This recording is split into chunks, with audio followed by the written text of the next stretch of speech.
Heavenly Father, today we put on the full armor to protect us against attack. We put on the belt of truth to protect against lies and deception. We put on the breastplate of righteousness to protect our hearts from the temptations. We put the gospel of peace on our feet to walk in your light, peace, and freedom with the Holy Spirit. We rebuke anxious thoughts. We take up your shield of faith for protection to block and destroy all the darts and threats thrown at us by the enemy. We put on the helmet of salvation to cover our minds and thoughts, reminding us that we are children of a mighty King. We are forgiven, set free, saved by the blood of Jesus. We take up the sword of the Spirit, your living word, that has the power to demolish strongholds and is sharper than any double-edged sword. We come to you, Lord, in prayer daily. In Jesus' mighty name we pray. Amen. Amen. What's up, you guys? Welcome to The Imagination. I'm your host, Emma, and today I'm so honored to have back on the show for a second time MK Ultra, satanic ritual abuse, and organized abuse survivor, overcomer, and whistleblower, loving mother, musician, writer, independent researcher of past and present history, and an incredible woman on a mission to raise awareness about trauma-based mind control programs that have been hidden in the dark and to help others heal from the unimaginable, Noaidi. A little bit about Noaidi, if you missed her incredible first testimony episode on this podcast, if you're new here, or if you just need a quick recap. Noaidi was born into a world that had already decided who she would be. In Humble, Texas, she entered this life carrying ancestral secrets older than her own memories. Her maternal grandfather proudly traced the family line to the earliest Mormon pioneers who settled in Utah. Yet beneath that sacred-seeming legacy lay generations of control, exploitation, and hidden operations that stretched across Air Force bases, underground facilities, and the darkest corridors of intelligence programs. On her paternal side flowed the ancient blood of the Sami people of northern Norway, light-skinned indigenous visionaries with blue and gray eyes, high cheekbones, and extraordinary psychic gifts. Targeted for centuries and experimented upon, their shamanic abilities and capacity for astral travel had long drawn the interest of those who seek to weaponize the human soul. From before her first breath, Noaidi was marked. Her childhood was not a time of innocence, but a battlefield of trauma-based mind control. Sexual abuse interwoven with ritualistic ceremonies, child sexual abuse material, programming sessions that fractured her consciousness into parts designed for obedience. She was taken to Air Force hospitals, subjected to electroshock, near-death inductions, and experiments that forced her young body and mind to open portals and serve as a vessel. She was trained as a theta psychic spy and used as a beta sex slave. She was born into it, raised inside it, and for decades her true memories remained locked behind walls built by the very programs meant to control her. Yet even in that engineered darkness, a light refused to be extinguished. At just 8 years old, Noaidi felt an unrelenting pull toward truth. Against her family's dismay, she embraced Christianity and became born again. She devoured the Bible through her teenage years. At 21, pregnant with her first child, she entered a contemplative Christian church. For 13 years, she labored in disciplined self-observation, rigorous meditation, and the sacred work of integration, slowly gathering the fragmented parts of herself into greater wholeness. That inner foundation became her sanctuary. It taught her that her consciousness could not be destroyed, that she was more than the programming and more than the pain. Then at 34, the dam broke. Long repressed memories flooded back in a torrent, vivid, undeniable, and devastating. Once she found the courage to speak out, her mother brought her to a therapist in Austin who specialized in working with survivors, the first safe space where truth was allowed to breathe. What followed was a relentless inquiry into her past, and with it, the shattering realization that she had been used as a breeder within the cult. 6 of her 7 beautiful children were forcibly taken from her. Her own family ostracized her, discredited her, and worked to silence the truth she carried. Most would have been destroyed, but Noaidi rose. What had been weaponized for control was reclaimed for liberation. She began offering spiritual healing, and people felt seen, held, and transformed in her presence. Through her practice, her teachings, and her unwavering advocacy, she turned the full force of her hard won consciousness toward a single luminous purpose, raising awareness about these hidden programs and guiding fellow survivors toward healing. Noaidi's life is not merely survival. It is a living, breathing demonstration that no programming is final, no trauma is absolute, and no darkness can extinguish the divine spark that seeks to know itself. She took the very tools of her programming and forged them into instruments of freedom, healing, and radical compassion. She is the embodiment of awakened courage. In her presence, survivors feel seen. In her words, the fragmented find hope. In her example, the world glimpses what it means to be truly free. She is the light that emerged from the deepest shadows to say, "This ends with me." And from this ending, something beautiful, something healing, and something eternal is being born. So, you guys, without further ado, please help me in welcoming back today's guest of honor, voice for the voiceless, survivor and survivor advocate, woman of God, empath and healer, fierce mama bear, content creator, hero for her children and for all children, inspiration, and my dear friend, the one, the only, Noaidi. Noaidi, it is an honor to have you back on today. Thank you for joining us for a part 2. Thank you so much, Emma. As always, that intro is like, so touching.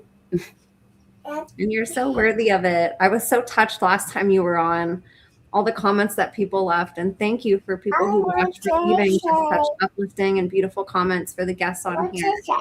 But it was really wonderful seeing the response from people who were either survivors themselves who have some type of a Mormon background, Yeah.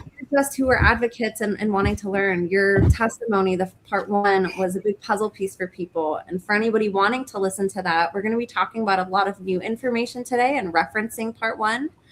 But feel free to go listen to part 1 if you guys missed that incredible first testimony episode that we did. There was so much incredible information there and so much about her childhood and past.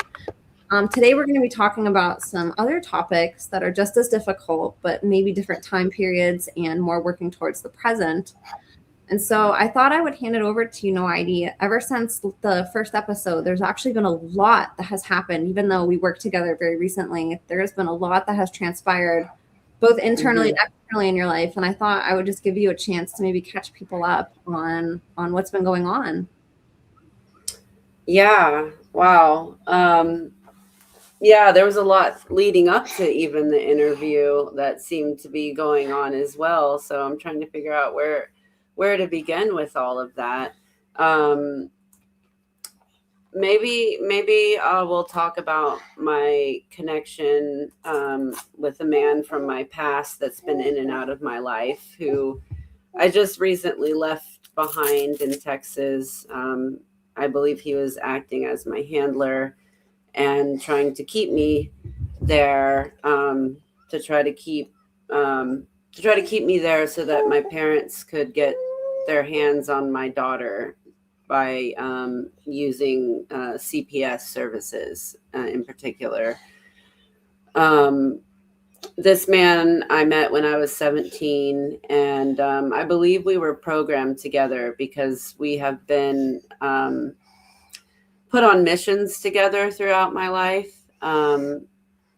We were together before my first marriage, and then after my first marriage ended 10 years later, we were put together. And that's the man I was talking about, that we went to New Mexico, and where they wanted to see our IDs, and they said, "Don't take any pictures or you'll be shot on the spot." So this was the man that I was with during that time.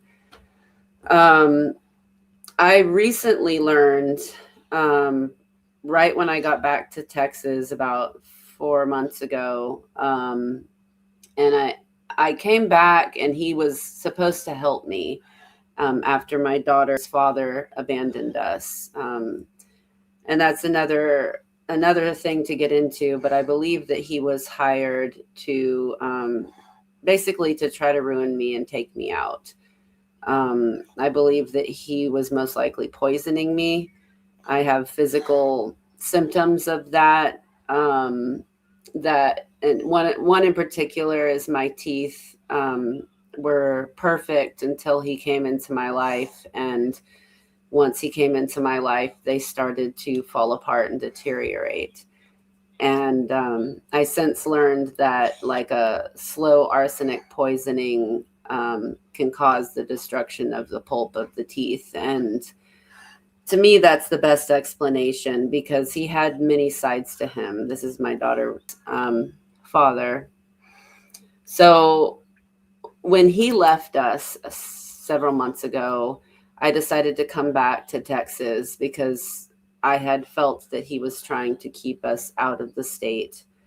And when I came back, the person that was there to help me was this man that's been in and out of my life. And once I got back in touch with him again and we started talking and spending time together, I started sharing with him some research I had been doing in the last many years around.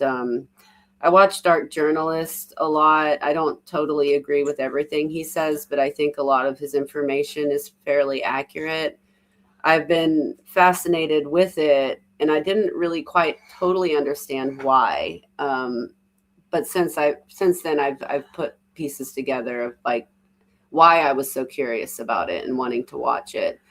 One of the men that he talks a lot about on there that was also was the head of CIA and an advisor to President Kennedy in the 60s.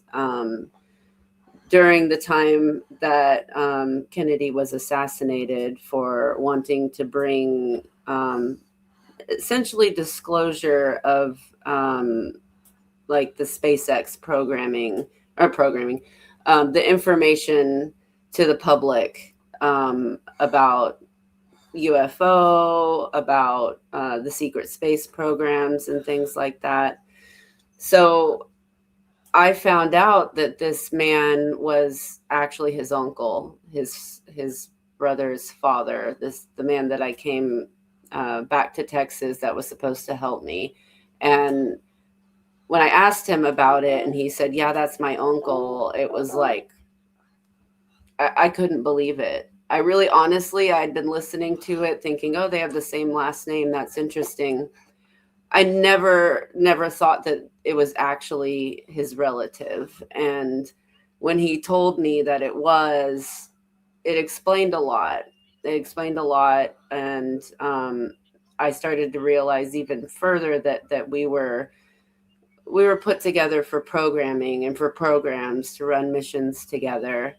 And in fact, his brother even, I believe the government has studied him because he picks up alien language and writes it out, or extraterrestrial, if you want to call it that. Like his brother has been obsessed with this for a really long time.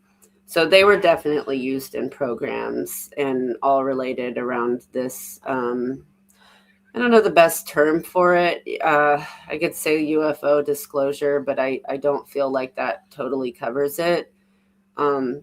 It's more complex than that. That to me feels like a slogan for, just sensationalizing it.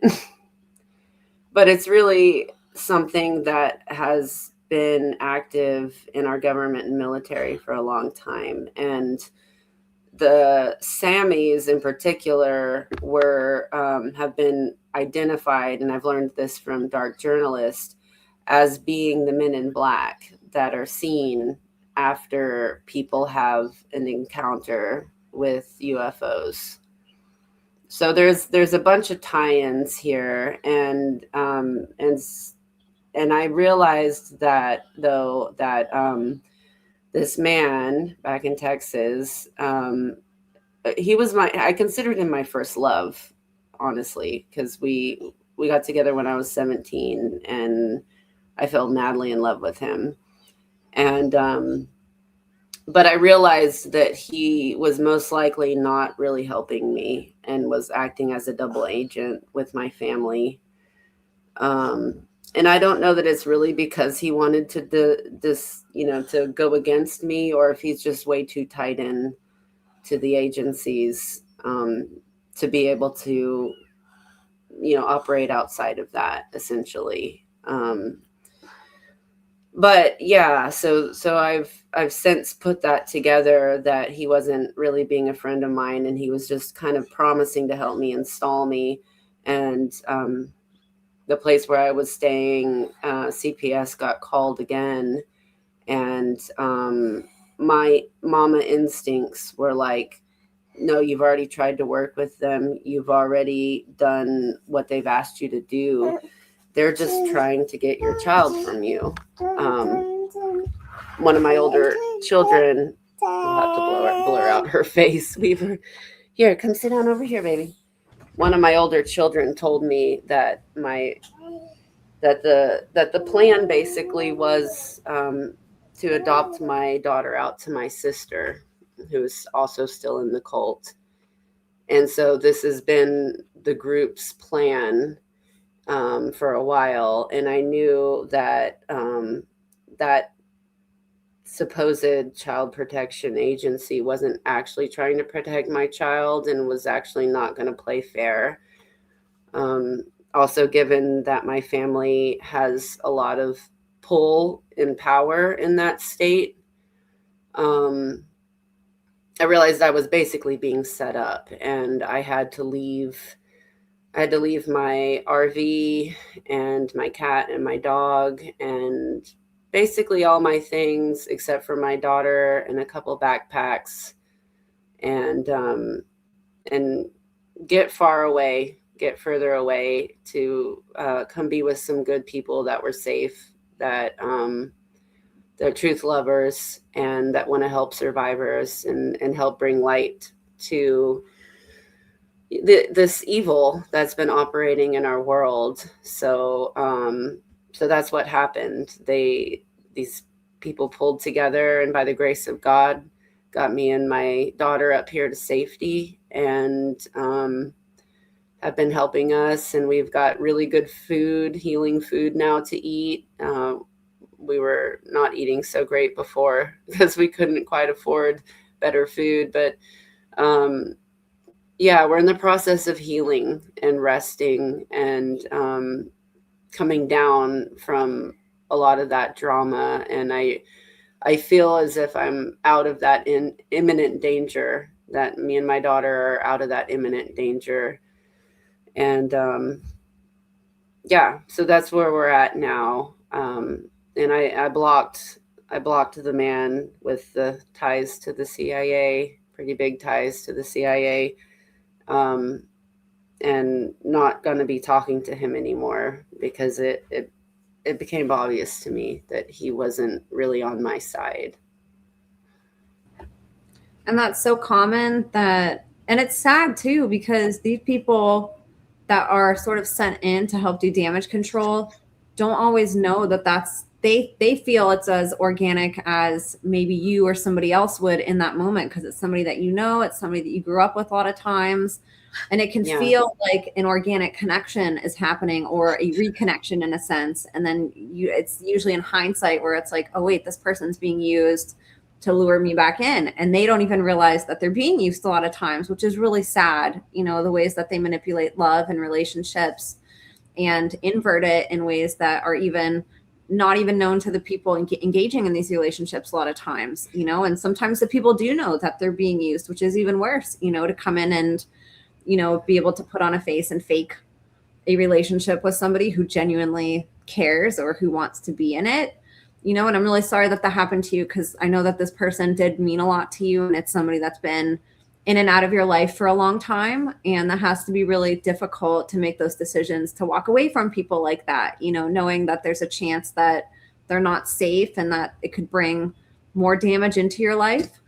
You know, and I really appreciate you sharing that, because that's an aspect people on the outside of a lot of this don't realize happens, you know, that it's extremely hard to get free. And they send so many different people and sort of traps, you know, to try to get people back in who begin to wake up, walk out, or completely leave, you know, including taking children. You and so many others, including people like Kadaya, have that in their testimony, where there's, you know, they know that that's the biggest way to get to you is your own children, you know, your family. And you're so strong for still holding up and still keeping your integrity and not caving to what they want to, you know, to do a quick fix, knowing that the long-term effects of that would just be really horrific for your family, even if you were to be reunited. You know, I'm really grateful that your children have such a strong, amazing mother that's fighting for them. You know, they're going to see that. And I know your older children already do see it, but I'm really grateful that they have a mother and a strong family member that's out there fighting for them and doing the right thing instead of continuing the cycle.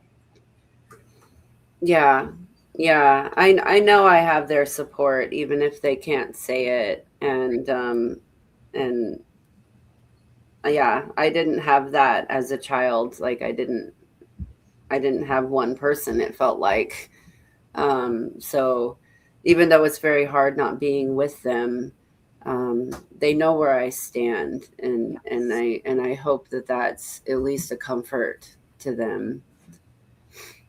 Absolutely. And whenever they are able to get free, whether that's with an age where they can legally do so or on their own volition before then or after then, to have one family member there that understands what they went through and can be there for them. It's very rare that, you know, even in 6 years of talking to survivors, and I know you too have met so many survivors, and yourself, not one family member is usually there ever. And that's going to make such a huge impact in their own healing journey and how they break the cycle themselves. It's going to happen so much quicker. So I really commend you for that. And I ask everybody to pray over you and your sweet, precious daughter that you're with now, and the family that is so generously and graciously hosting you. Bless them, you know, and I ask everybody to pray over you that this continues to work in your favor, that you and your daughter continue to be free and to be comforted and to have safe refuge. And of course, for people who feel called to it, I'm going to link Noaidi's GoFundMe page below. So I would really love it if you guys would help contribute to their cause of continuing to be free and finding resources and being able to pay for any bills that she has and any needs and necessities. I'm going to have her GoFundMe below in the show notes for anybody that feels called to help this family. Thank you. I appreciate that. You're so welcome. And so another thing I wanted to ask in regards to catching up, and you don't have to go into what you've been remembering, but one of the side effects, I should say a lot of times, of disclosure sometimes is that afterwards more memories can come in and you can sort of have more doors opening up internally to remember certain things. So I just wanted to ask you about that, since the last time that you came on, I know that you said that happened to you. And I think it'd be valuable for other survivors to hear what happens sometimes whenever you speak out or get things out, you know, and some of the positive things that can happen too. Yeah. Yeah. Well, to speak to the positive, I was so nervous to do the first interview. And then once we were done, I felt like this is exactly what I was supposed to do. And it felt so healing. And I knew that I was on my mission that God wanted for me. Like there was no doubt. It just felt so right. And even though I was nervous and afraid beforehand, which I was nervous and scared before this time too, which I just assume is normal. Yeah. And then whenever the premiere happened, and you invited me to participate in the chat, I almost didn't. I almost was like, I don't want to see, like, and I don't want to know what people are saying. Like, I was just, I nearly didn't. And I'm really glad that I did, because I found it so supportive, and I got to answer people's questions in the middle of the interview. And I'm really glad that I did. I almost didn't because I was too scared and anxious and didn't want to watch it again or whatever. So, I guess that's a testament to that. Even if you're feeling afraid and nervous, it doesn't mean that it's gonna be bad, or that you're doing the wrong thing, for survivors. And yeah, I had a lot of kind of bits and pieces of memory come back after that interview.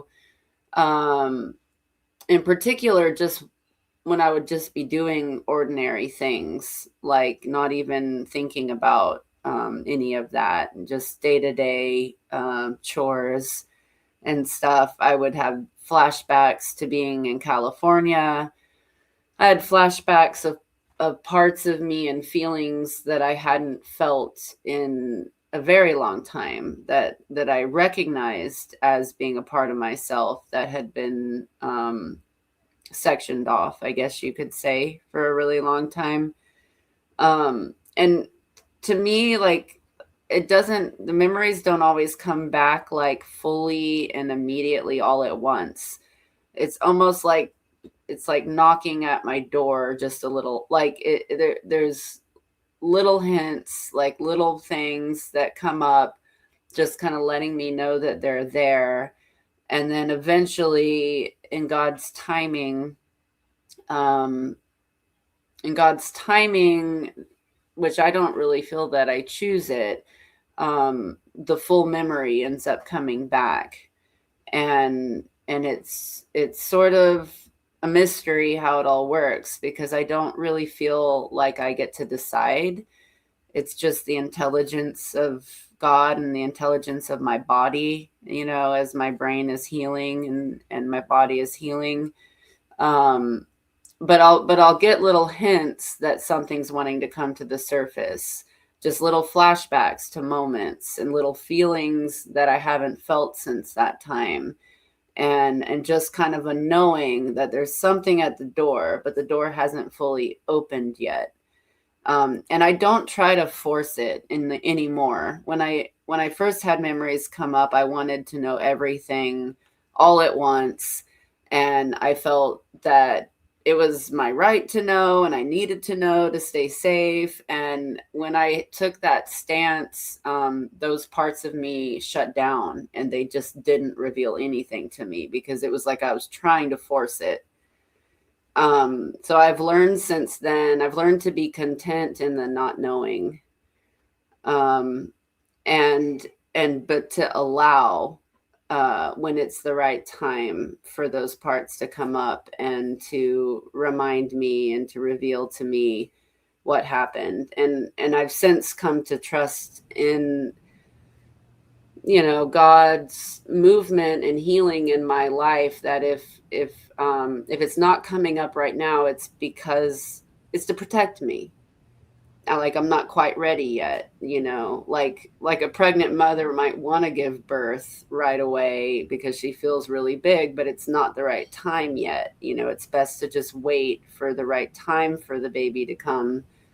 I've learned to take that stance with memories and with these altars, to not rush it, and to just allow the unfolding of it. And it works way better that way. It's less stressful for me overall, and probably those child parts of me, it's less stressful, because they definitely didn't like me trying to force and demand to know the answers. I had to become firmly grounded in my life, with my feet planted, and learning how to be at peace in the moment under all sorts of circumstances, um, before they felt safe to come back up again, if that makes sense. Yeah, so I find that to be a better way of working through it, is like not letting my ego get too involved, and just trusting in God's timing. Baby, don't touch that, please. No. Can you go play with the toys? Here. She's so cute. Oh my goodness. Yeah, she's like pushing stuff on the computer. Here, baby. Here, come over this way. Let me see. All right. It's just part of being a mom. Yep.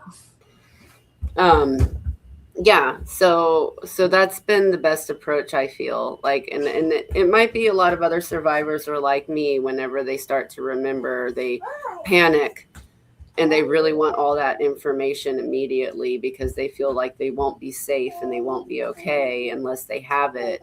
And I just want to like reassure them that God knows what he's doing.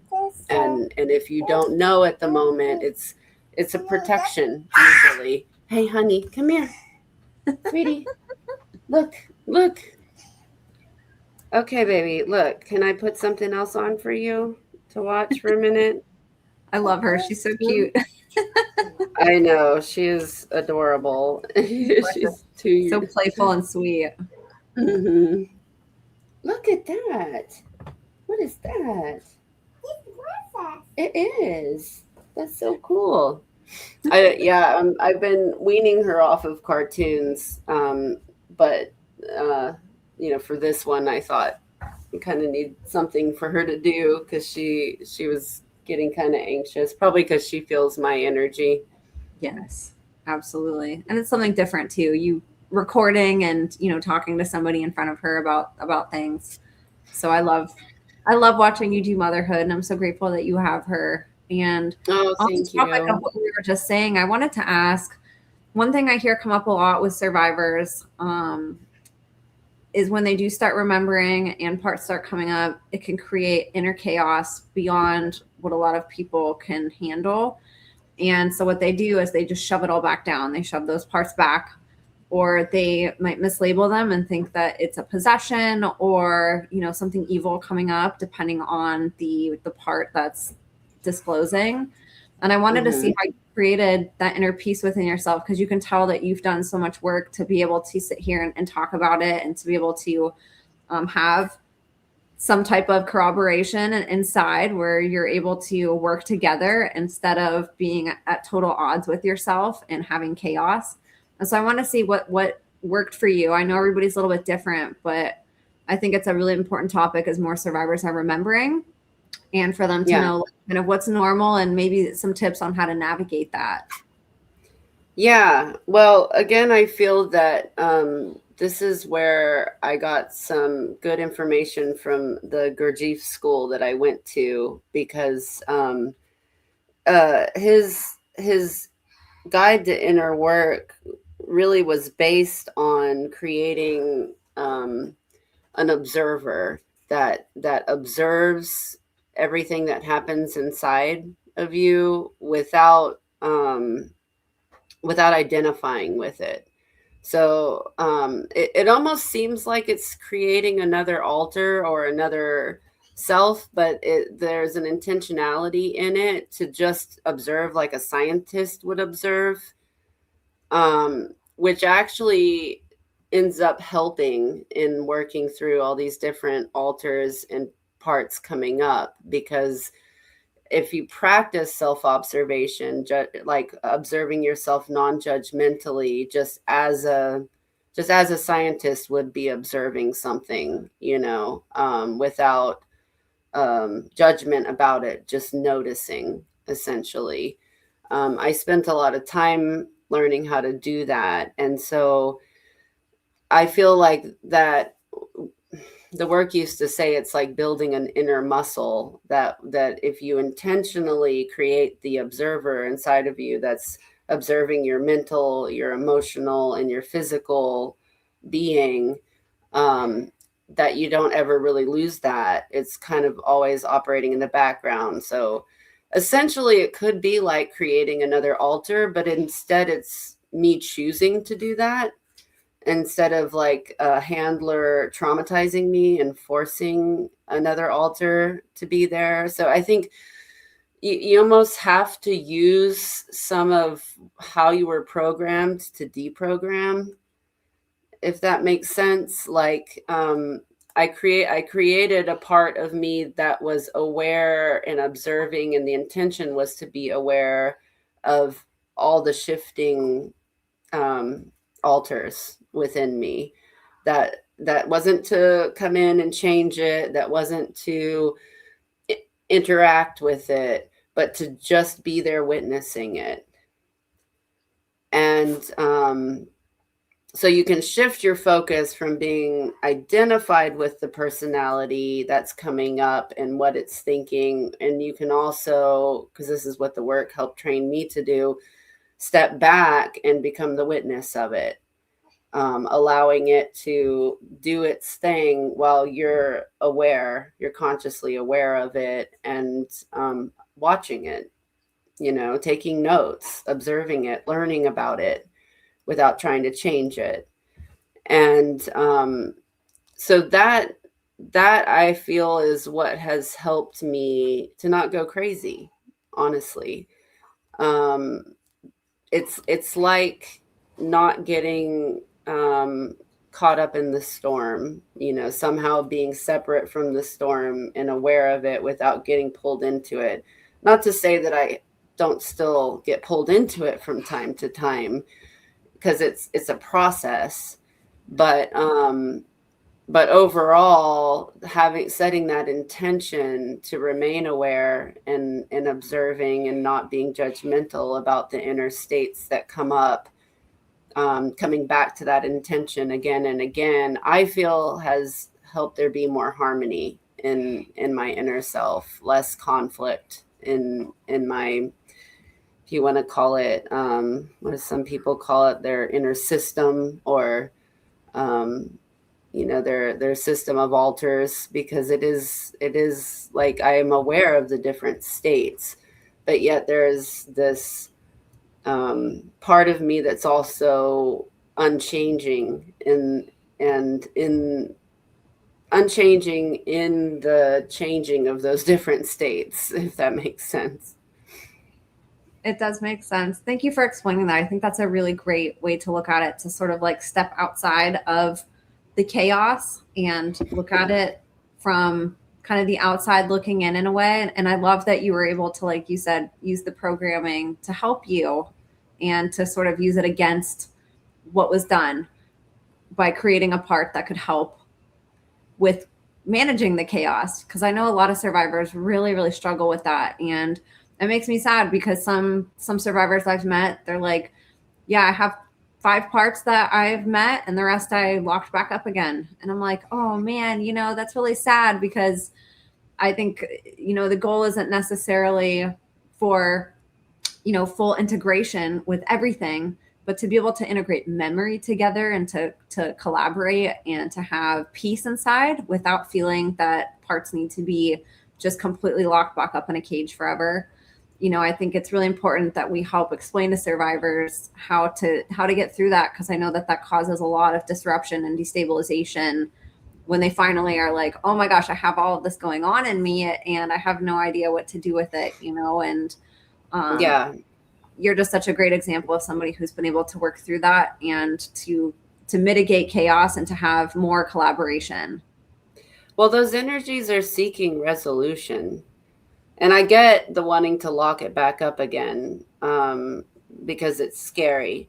Yeah. But if you can cultivate the observer and the one that witnesses and allows the states to come up, it what you'll find is it's like a wave that just rises and falls. Like the fear is, I'm going to be stuck in this forever. But that's probably because that altar feels stuck in it and has been stuck in it for a long time. But what I've found is by bringing it into the light of awareness, it can actually resolve. I've had a lot of experiences where I felt like I was going to die coming into contact with some of those altars, and but instead of running or shutting them down, I met them head on, and how they would resolve and my experience after that, I couldn't have even predicted. it would usually lead me to a place of such inner peace and experience of the goodness and steadfastness of God. um I couldn't have predicted that if I would have allowed those energies to come up, that it would have led me to that, because the mind will say, don't let it come up, it's dangerous, it's gonna, you got to lock that away inside of you. um but it's just not true. Like, from my experience, it's just not true.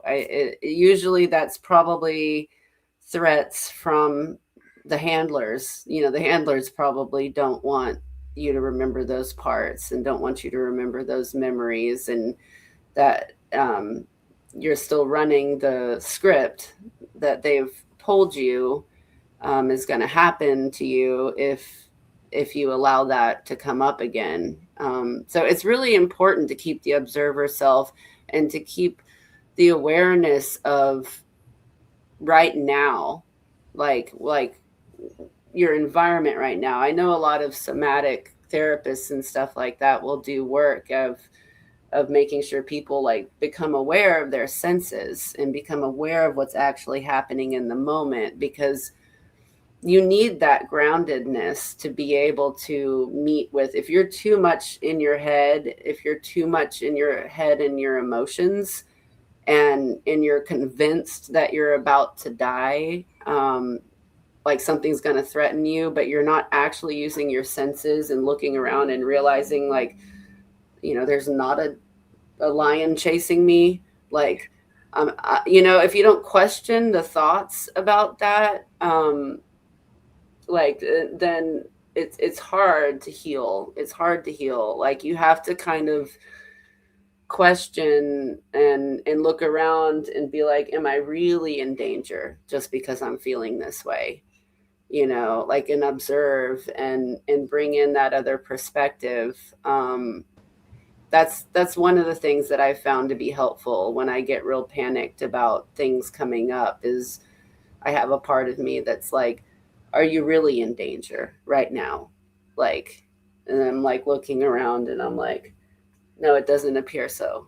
Like, that actually doesn't really appear as if I'm in danger at this moment.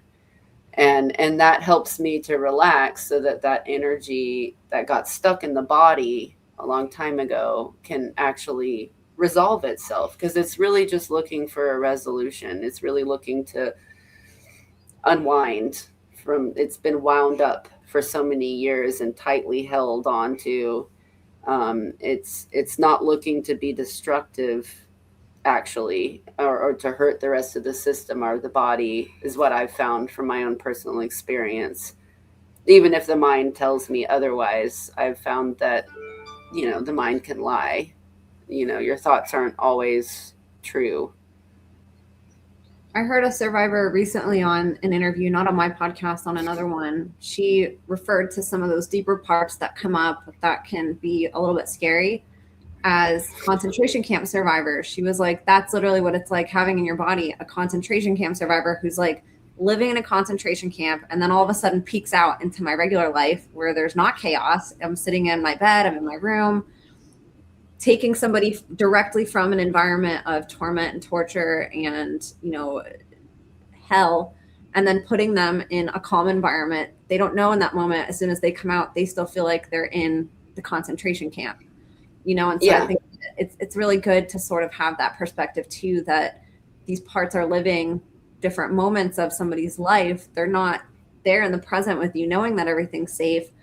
They're still in the memory that they last came up in, which might have been extremely horrific and traumatizing. And then all of a sudden they're peeking out into this calmness, this regular life, everyday life. And they don't know it's safe. They're still in the trauma that they last lived and the last memory that they were in. Yeah, and I've found and especially in this society, I mean, we're getting into trauma-based mind control. We're very conditioned to have our consciousness in our heads. Like, I don't believe that we come that way as babies. We're more aware of our bodies and other parts of us, but we're so obsessed with thinking in this culture, like, all the time, that I realized this when I was on a retreat one time, and I had one of those parts come up that felt like it was going to die. And instead of running from it, I met it. I met it and felt the feeling of it. And, of course, I thought I was going to die. That was what the thoughts were telling me. But what actually happened in my experience was that my consciousness went from being localized here to down below my belly button. And I found myself, it sounds bizarre, but I found myself within my body looking up and seeing my emotions sort of like gas clouds, and seeing my thoughts sort of like stars that were, some were still and some were shooting, but feeling totally at peace and unaffected by any of it, the emotions or the thoughts. And then suddenly my consciousness came back up to my head, and I was like, wow, like, we think that we are only located here, like that this is where our consciousness resides, but it's really in our entire body. And the reason why I think that we're not aware of that a lot of the time, especially survivors of abuse, is because our bodies were brutalized and hurt to where it wasn't safe to keep our consciousness there. Like, where we, it collects up here. Really, a lot of times during trauma, you leave the body and then you come back. But it's sort of like when you leave the body, you leave, at least in my experience, it was leaving out my head. So like coming and leaving out my head and then coming back in my head. But with our consciousness, really, if we're over focused on our head, it is easier to mind control us than if we're in tune with the rest of our body. Like there's some things that we do in life that don't require thought, but come from a higher intelligence. Like you see it in, I don't know, sports is probably a bad analogy, but you can see when intelligence moves through somebody, and it's not necessarily a thought beforehand, but something incredible happens in just the movement of the body. So yeah, so it's interesting to discover that, because in mind control, what they're trying to do is get you to overly be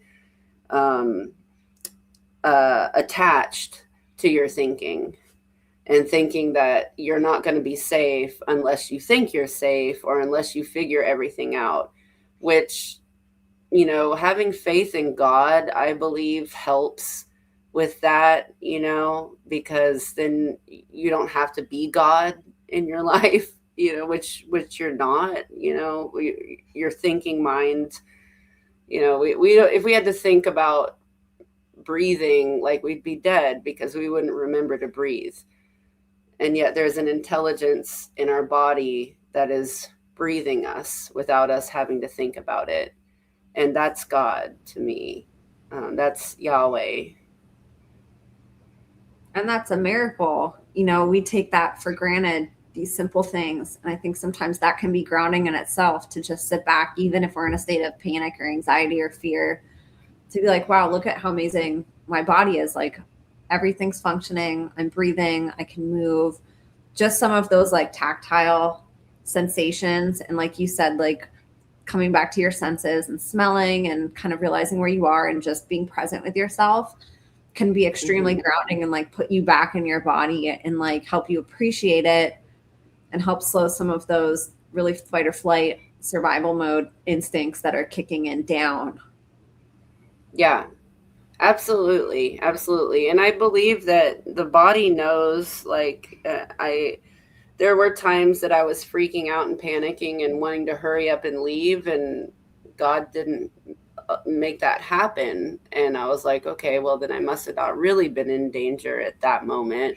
But then there were times when it's like things worked out and God moved my body to a new location. And I'm like, okay, well, that was probably the intelligence keeping me safe, because there really was a threat, because everything worked in that direction, just yeah, it was incredible. Like even how I was able to get here where I'm at now, there was a lot of spiritual warfare, and just trusting in the Lord and trusting in God's timing, and yeah, it definitely pulled through, and I'm so grateful for that. But there's been lots of moments where my mind has thought I need to leave right now, and it really wasn't the case. I really didn't need to leave right then. That was more paranoia, I guess, mental paranoia than anything. But for me, it's confirmation when my body actually gets up and goes and does the thing that's like, oh, that was when I needed to leave. That was to get me out of danger, that I needed to get out at that time you know Yeah, and it's like it's unexplainable how you knew that, but like you said, it's like an inner intelligence that's just there, and it's very easy for us to overlook it or to not appreciate it and to even not trust it at times because it seems so intelligent that it doesn't seem like it could be real. And this yeah. topic, it's super fascinating talking about consciousness and um, trauma, and the misconceptions about it and helping to understand it from a very grounded level.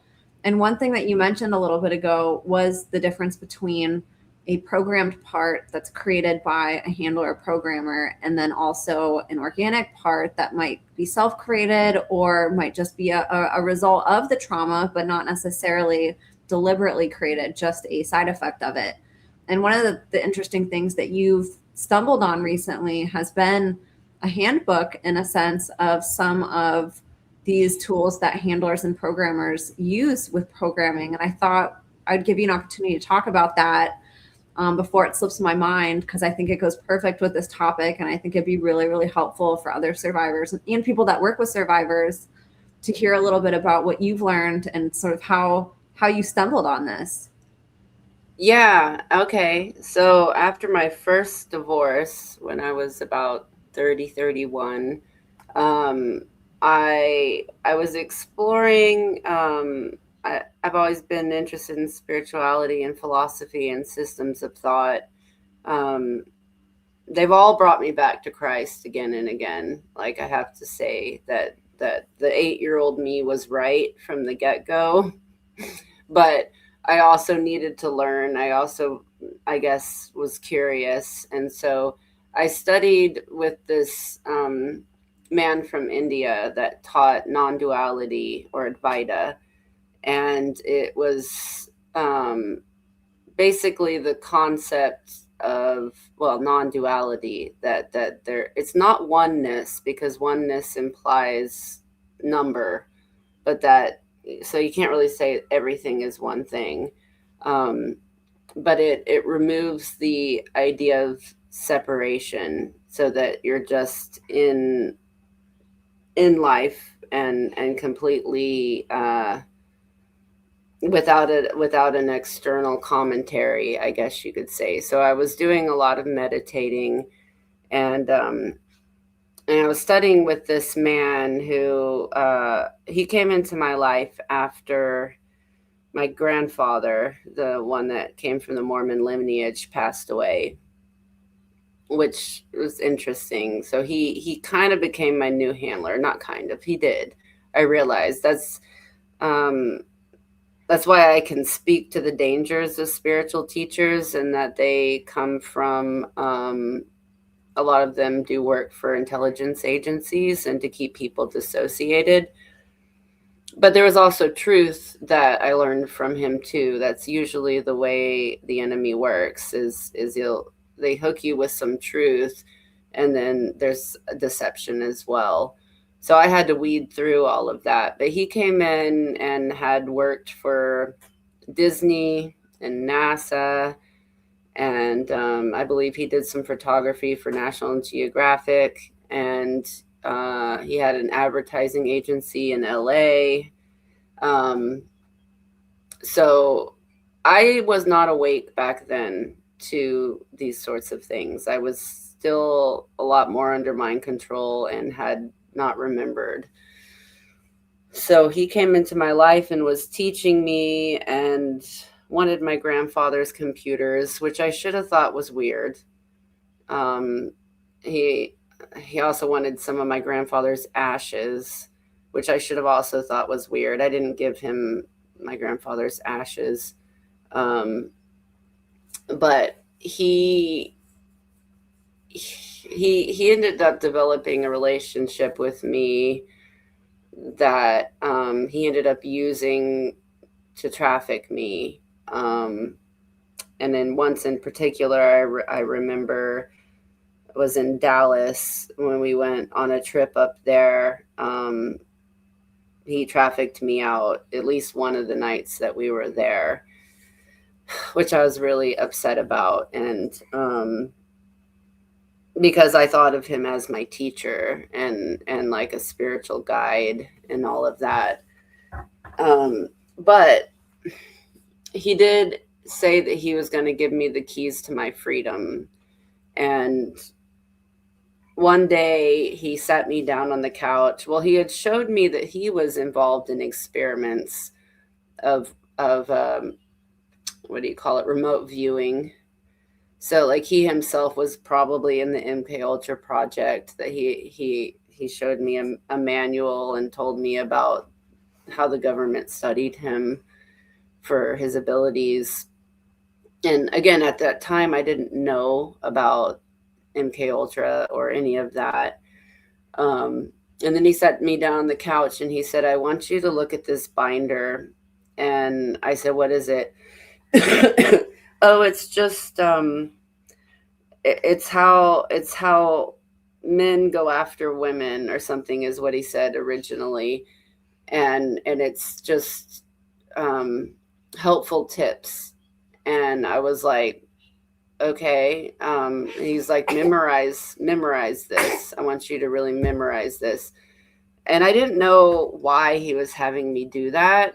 I didn't have the framework to put it anywhere. So, but I just did as I was told because he was my handler.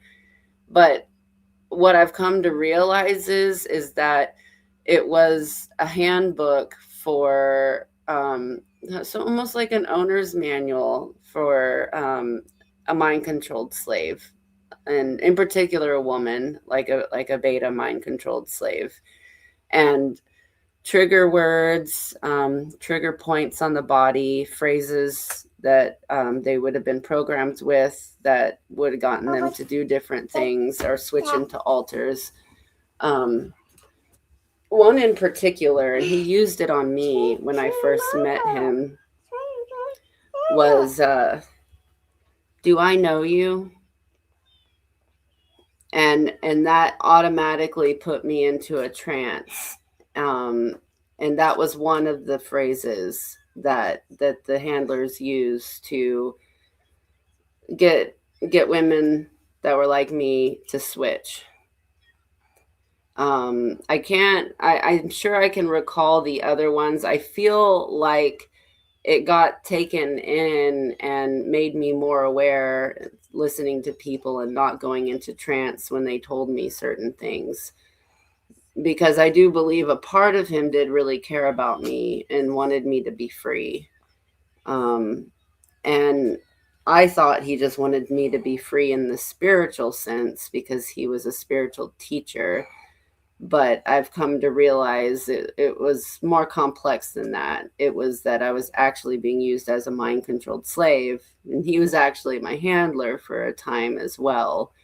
So, yeah, it was interesting. It's like he used me, but he also gave me some keys to freedom at the same time. And I know I've heard other survivors talk about things like that before, where they've had handlers that have also given them some keys to their own freedom as well, and actually wanting them to become free, because they do develop oftentimes feelings for you and feel bad, I think, for taking advantage. So, and again, usually those people are also have multiple parts, multiple personalities. So that usually means that there's somebody that actually does feel bad and doesn't want to do that. But then there's also the handler parts of them that were programmed to handle you. Put it down. Put it down. Put it down. Oh my gosh, she's so cute. One thing I wanted to ask you about, we didn't get into it a lot last time, was the remote viewing, the Stargate program that you were a part of. Did you want to share anything about that? And there's no pressure to.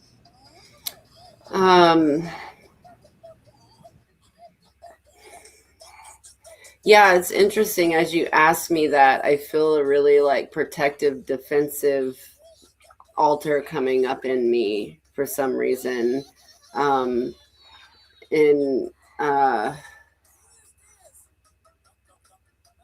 Yeah, I don't know that I want to go into it right this minute. It feels like there's something blocking that right now, and I'm a little bit distracted with my daughter too at the moment.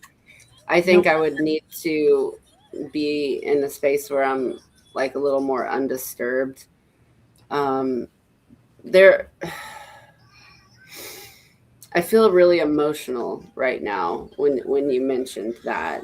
Like it kind of makes me want to cry.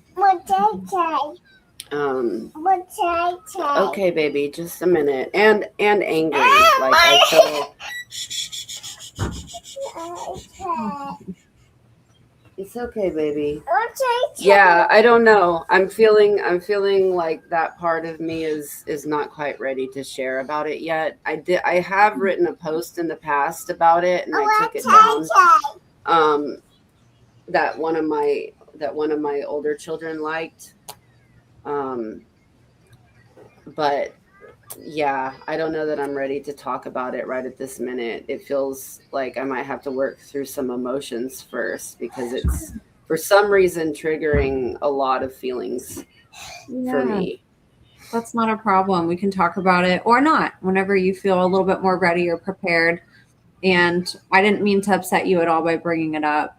No, that's okay. I'm surprised that it upset me. Like, see, that's how it kind of works sometimes. Like, I might not, my front personality may not think it's a big deal, but I have to listen also to the other parts of me.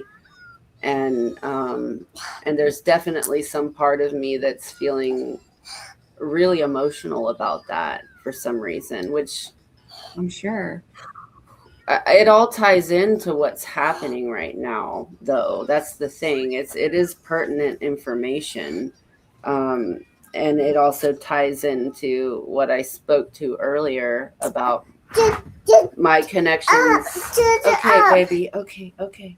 My connections with the intelligence agencies, and actually how close those connections actually were and are, I guess, in a way. And it is really important to talk about, because it is something that is affecting us all. And I kind of feel like ashamed to have been part of those projects in a way. Like, I feel angry that I wasn't asked permission, and that yeah, it brings up a lot of anger for me with the men in the military and the scientists that were also part of the military. I feel that there was a lot of forceful programming, a lot of like very forceful programming, and I don't know that I would have willingly. I don't think I would have willingly participated. I don't know that their rationale and reasoning for all of that was worth the cost. I feel like a lot of it was ego driven. Well, and one of the things that bothers me too is with disclosure that we were talking about, the remote viewing is heavily tied in a lot with the UFO alien disclosures that happen. And there seems to be almost like a glamorization of it. where these certain people try to make it look super cool and everybody can do it and it's awesome. And to me, that just seems like such a big cover up for the truth about kind of the origins of this, which I know go back really far. This isn't something that was just made scientific through projects like what you went through. It's something that's very ancient. But the fact that it's been weaponized and it's been exploited, and the exploitation runs so strong in your lineage, both on the Mormon side and the Sami side. I'm sure that's devastating to see how all these spiritual continue to be weaponized. This has just been so long running in your lineage in general. We've been so lied to, and our minds manipulated about the truth about reality, that it actually infuriates me. It just reminds me of a bunch of bullies, like, honestly. They're trying to play God is what they're doing by obscuring the truth. And they're trying to feel special that they know the truth, and they put other people that don't know the truth into the category of being idiots, and they like to test them and experiment on them. And it just infuriates me, really, because we all deserve the truth just because we're here and we're human and we're worthy of knowing the truth of our reality. And so, yeah,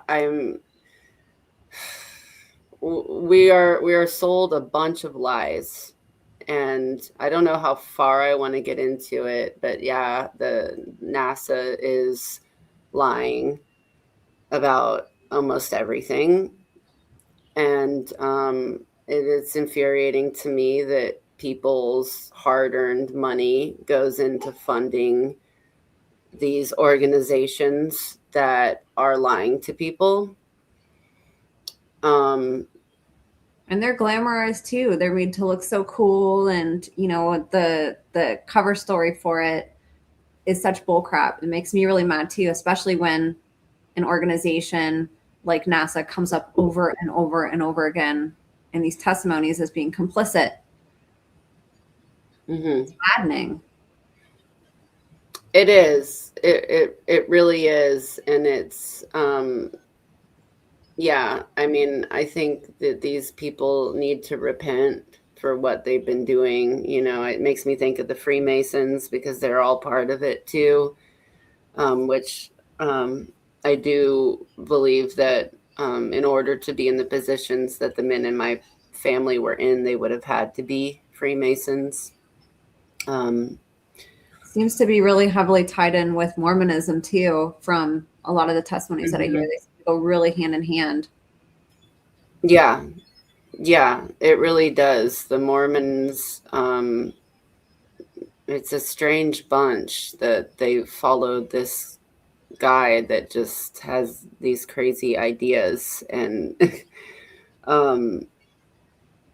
yeah, I know I don't really know what more to say about it right now, because I'm kind of afraid of saying too much at the moment.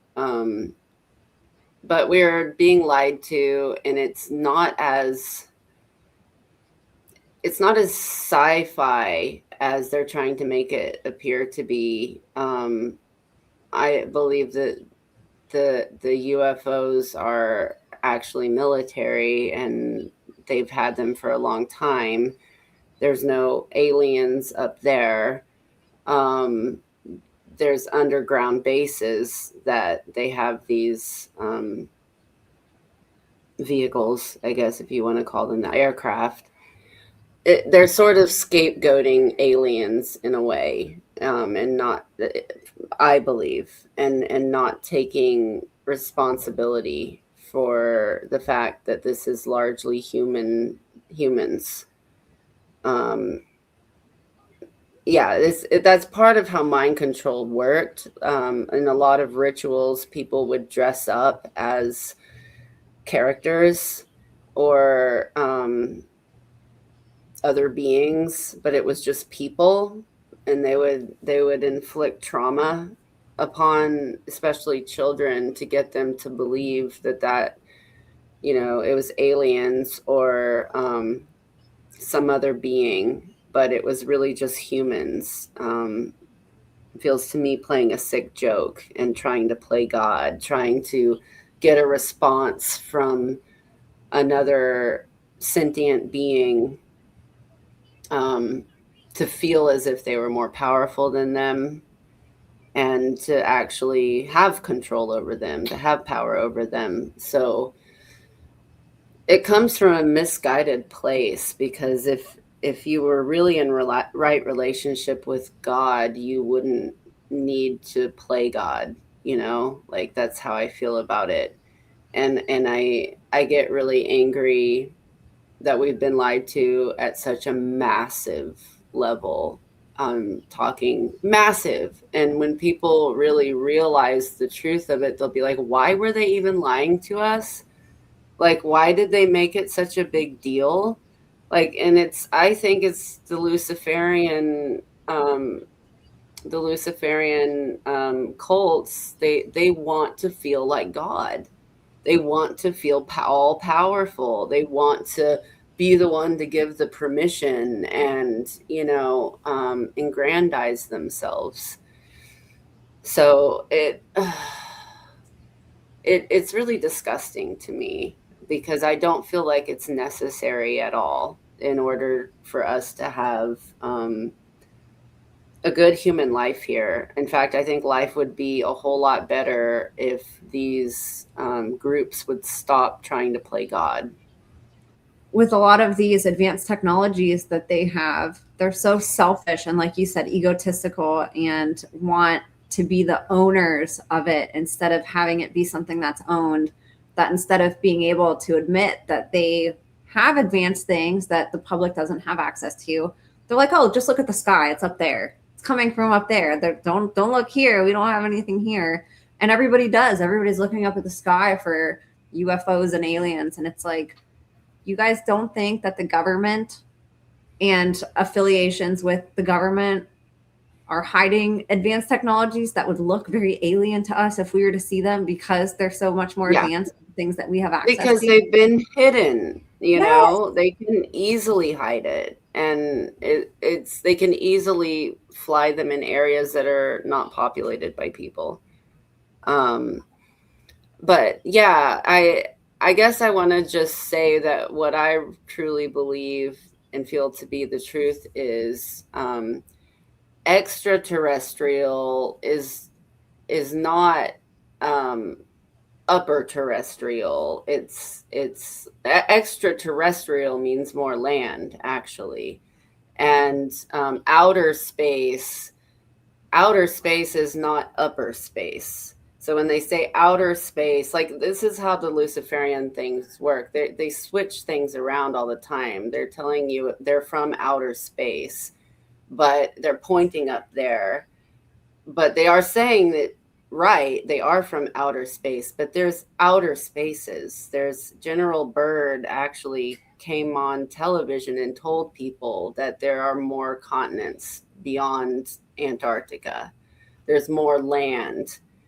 And could there be other, other kind of races that are like humans, or human like, or even human? Yeah, I think that's a high probability, but they're deceiving people by making them think that they're coming from the sky. Like, this is extraterrestrial means extra land, more land. And General Byrd was killed for revealing that, I believe, in the 40s. And I think this is what pisses me off so much, is they've created this sensationalism and made it seem so extravagant, and made people think of Star Wars and stuff like that, when in reality they're hiding the fact that there is more land than what we're told on this planet. And just to prove you right, I actually just read an article a couple days ago that introduced an 8th continent called Zealandia. It's like off New Zealand. Oh They yeah, just I've heard of that. dubbed it a continent, and it's something that nobody else has ever heard of. But in the article, they're like, yeah, we've known it for a long time that it's there. We didn't explore and didn't know much about it and didn't want to talk about it. So it's like, Didn't how want to much include it bigger? on the maps. Exactly. All that we see is a map, and like flights are all controlled. A person can't, unless you have just all the money and connections in the world, nobody can just go fly around the world in their private plane and like go check out islands and stuff. We just have to believe what they tell us on a map. And so that's what we think exists. There could be 100 continents, and all that we know of are 7 or 8, because that's all that they want us to know about. And that's the only place that they allow planes to go. And so we're under mind control and just think that's all that exists. Yeah. I mean, what do you do if you want, I mean, isn't that kind of how they treat cattle? Like you can't go outside this area, Exactly. like they're treating humans as cattle essentially here. And it infuriates me because every human being has a right to live a free life here, and I believe that's what the creator wants for all of us. And I don't think it actually has to be so sensationalized. It doesn't have to be like, oh, that's a conspiracy theory. Like it's probably just truth. It makes more sense to me than this whole Star Trek, Star Wars idea and these alien stories and of extraterrestrials from outer space. It would have to be something that is in some ways ordinary, just like the rest of our observable life. That there is a reality and an ordinary substance to it, and that's part of the disassociation is the fantastical thinking. I believe keeps people out of really being in their body and living like they should be fully living here. But yeah, I didn't know I was going to get into all of that, but It's but good I talking did. because it's all relevant to what's happening right now, and it's fascinating to me. One of the things that I've tried to really hone in on this podcast that I've noticed and seen a pattern of is the relationship between mind control and the sort of UFO, alien, UAP disclosures, and how fascinating it is that publicly they're two totally separate things. There's the whole abductee group and then there's the people that have witnessed and can, communicate and commune, or who have witnessed aliens and UFOs. And then the MK Ultra child trafficking side of things is a completely different disclosure movement. Yet in almost every testimony and every single interview I've done, almost, there's been some type of mention of seeing some type of hybridized beings, whether above ground or under, and survivors as children disclose, or I should say as adults disclosing that as children they interacted somehow or saw, or whether it was personally or saw just, in programming, some type of advanced technology, whether that was underwater, whether that was planes, whether that was some type of craft, and so it's interesting to me how they've really pushed it to be so different and sensationalized in their own ways, and that these movements haven't collided and collaborated yet and like come together and put all of their information down and been like, wait, these things go together. Like the common denominator here is the government and is, these people that are working in mind control. Like it all goes together. And instead they pushed it so far away. So everybody's running in these hamster wheels that never have a resolution. It's always, oh my gosh, what is a UFO? What's an alien? What is this? And it never comes down to being a grounded conversation of like pointing the finger at who's responsible for all of it. It's not up in the sky. Like it's right here next to all of us. It's our society. It's our government. It's here in another country. It's here on the ground on earth, Yeah. And government means to control the mind. Yes.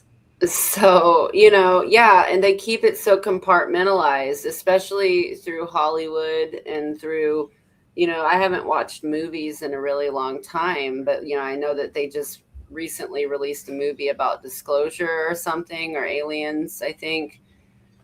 So they keep it compartmentalized that way by making it seem fantasy or making it seem, extravagant or whatever. So that you don't know how to like weave that in to the reality of real everyday life. So I don't know. I feel angry that we've been so duped, like that feels infuriating to me. Like I feel like a mama that's just like walked out on a playground and seeing all these like men that are acting like little boys and doing really naughty things and wanting to be like what have you been doing to all of us? Like, you think this is a game? Like, this is not a game. And stop, just stop it. It's not just men, I know that, but there's been more men in the military, probably, than women over the long haul. And I just think it's rooted in this satanic Luciferian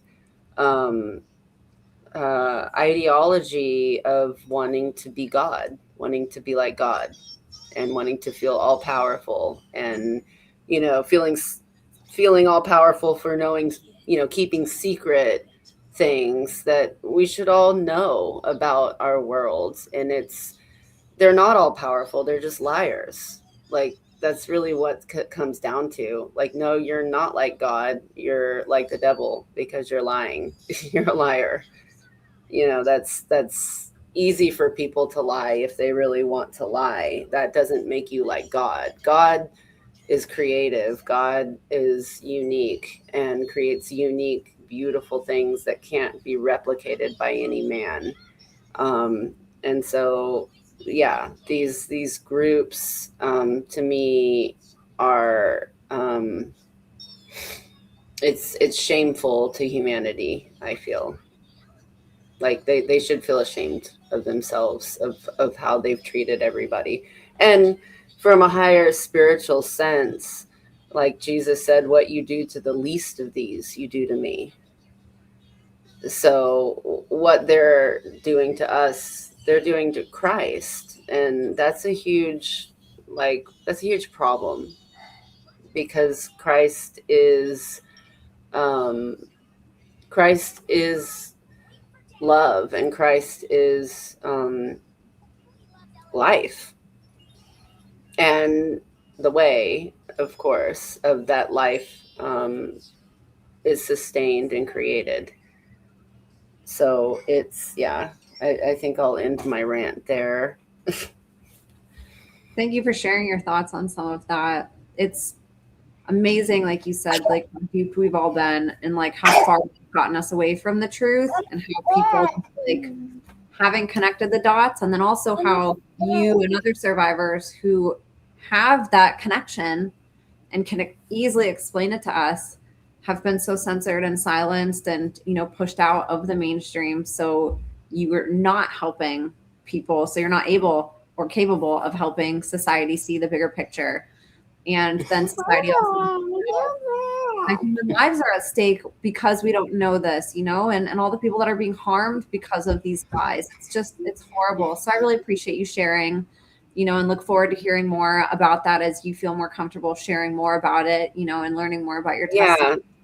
One thing I want to say is that they're most likely going to do some sort of push around all of that disclosure to get people's emotions all worked up, and to convince them that they should have more control over everything.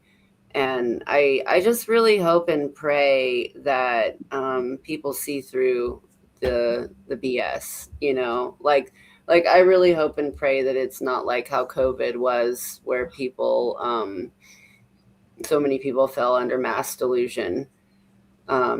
I pray that there are enough people awake that that their deception will not prevail.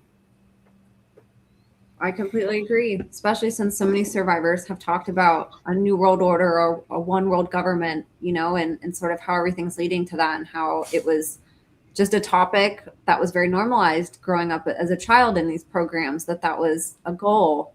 And, it's like how you said, they look at us like cattle and they're just leading us to, the slaughterhouse, and everybody's like cheering it on because it's made to look like this amazing thing that they're offering us. They're solving our problems by doing these things. And, I really do. And the good thing is more and more people are waking up, and more people are seeking out alternative information and looking for answers because they're not feeling right about it. They're seeking their own inner intelligence of not feeling that things are right, and they might not have the answers, but they're trying to find them. So that gives me a lot of hope, watching more and more people at least asking questions. Yeah, they can't be the solution if they've been the cause of the problem. Exactly. Like, well, who do you think you are? Like, let the people decide for themselves. Like, we all need to we all need to wake up and to come in right relationship with our creator, and stop trusting in these basically self-appointed authority groups and figures, and to really trust the one authority that lives us and that creates us, and that really that's beating our heart and breathing us all the time. Like, that is the true authority that we need to seek, because these so-called other authority figures, they're not going to come up with a solution because they made the problem in the first place. Absolutely. What do they call that? The Hegelian dialect: create the problem and then offer the solution right after. Yeah. Don't stop letting them pretend to be God. Stop giving them, your consent that they're more powerful, and really come into right relationship with the true power here. Absolutely. And I'm really grateful for everything that you did talk about today. It was really interesting getting to talk a little bit more about programming with you, deprogramming, and just tips that we can help other survivors with as they're waking up too. Was there anything that you did want to talk about today that we didn't get to yet that you want to close with?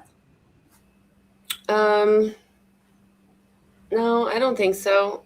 I think this is good for this episode. Okay. Well, let's tell people how they can connect with you and also how they can support you. Okay. Well, I'm on Instagram at Noaidi Roots.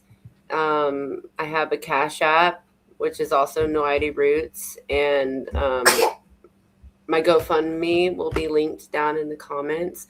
But especially, I welcome prayer for my daughter and I and all my children, that we heal, that we're protected and provided for, and safe.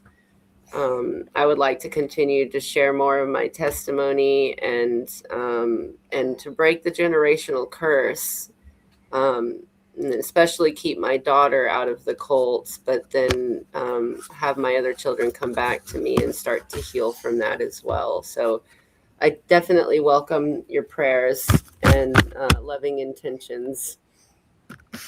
I do too. And I ask everybody, if you can't contribute financially, or if you're not on social media, please say a prayer. It's so powerful, and it's been so helpful to Noaidi and so many other survivors that you guys have all come and been advocates for and who've prayed for. So please pray for her daughter, and again, the family that's been so gracious to house them. And I'm going to have this fundraiser. I'll have her Cash App handle as well as her Instagram, and I'll just bring your Instagram up really quick too. So that is Noaidi Roots, and she's been posting on there, so please go follow. She talks a little bit more about the Sami culture and some of the background on her lineage.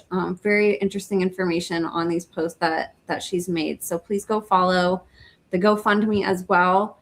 I will have in the show notes also, and if you guys could please contribute, especially as they're in this space of having left everything behind in order to seek refuge and safety.